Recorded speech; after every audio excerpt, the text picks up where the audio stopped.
حضرت ابو ہریرہ رضی اللہ تعالیٰ عنہ سے روایت ہے کہ رسول اللہ صلی اللہ علیہ وسلم نے ارشاد فرمایا، وقت آئے گا کہ زمانہ قریب قریب ہو جائے گا اور علم اٹھا لیا جائے گا اور فتنے نمودار ہوں گے اور انسانی طبیعت کے اندر اور مزاج کے اندر بخل ڈال دیا جائے گا اور بہت ہوگا حرج۔ صحابہ اکرام رضی اللہ تعالیٰ عنہم اجمعین نے عرض کیا کہ یا رسول اللہ، حرج کیا ہے؟ حرج کا مطلب کیا ہے؟ آپ صلی اللہ علیہ وسلم نے ارشاد فرمایا، حرج کا مطلب ہے کشت و خون، یعنی قتل و قتال۔ یہ حدیث بخاری شریف اور مسلم شریف کے اندر بیان کی گئی ہے۔ اس حدیث مبارکہ کے اندر رسول اللہ صلی اللہ علیہ وسلم نے امت کے اندر جو طرح طرح کے فتنے نمودار ہوں گے قرب قیامت کے اندر، ان فتنوں کے حوالے سے آپ صلی اللہ علیہ وسلم نے بیان فرمایا ہے۔ اور اس سلسلے میں سب سے پہلی بات جو آپ صلی اللہ علیہ وسلم نے ارشاد فرمائی ہے، وہ اس حدیث کے جو الفاظ ہیں وہ یہ ہیں کہ یتقارب الزمان، کہ زمانہ قریب قریب ہو جائے گا۔ قریب قریب کا مطلب کیا ہے؟ شارحین نے اس کے متعدد مطلب بیان فرمائے ہیں۔ سب سے زیادہ راجح قول یہ ہے کہ وقت کے اندر برکت نہیں رہے گی، وقت جلدی جلدی گزرے گا، اور بلکہ آپ سبھی جانتے ہیں، خود میرا بھی ذاتی تجربہ بھی ہے، آپ لوگ بھی اس حوالے سے جانتے ہوں گے کہ وقت کتنا تیزی کے ساتھ گزر رہا ہے اور پتہ نہیں چلتا کہ ایک جمعہ گزرا تو فوری طور پر پھر دوسرا جمعہ آ جاتا ہے، یعنی کہ وقت کے اندر برکت ختم ہو گئی۔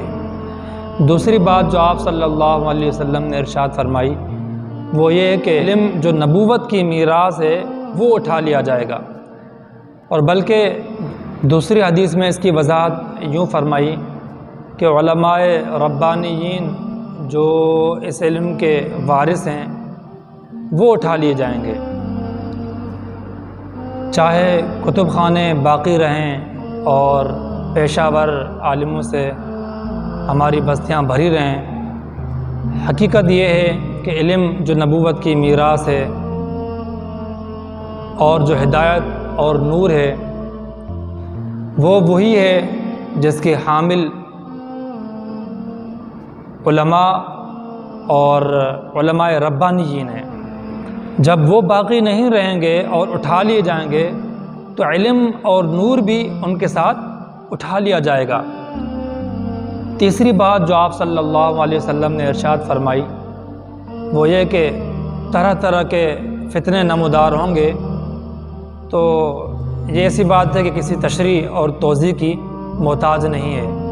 اور چوتھی بات جو آپ صلی اللہ علیہ وسلم نے ان الفاظ میں ارشاد فرمائی وَيُلْقَى الشُّحُّ، مطلب یہ ہے کہ سخاوت، ایثار، قربانی، فیاضی جو ایک صفات محمودہ ہیں، اچھی صفات ہیں، وہ اس امت سے ختم ہو جائیں گے، اٹھا لیے جائیں گے، اور ان کے بجائے ان کی طبیعتوں میں بخل جو کہ ایک منحوس رذیلہ ہے وہ ان کی طبیعتوں کے اندر ڈال دیا جائے گا۔ آخری بات جو آپ صلی اللہ علیہ وسلم نے ارشاد فرمائی وہ یہ ہے کہ کشت و خون کی گرم بازاری ہوگی، یعنی قتل و قتال عام ہو جائے گا، جو دنیا کے لحاظ سے بھی لوگوں کے لیے تباہی کا باعث ہے اور اخروی لحاظ سے بھی بڑا گناہ عظیم ہے۔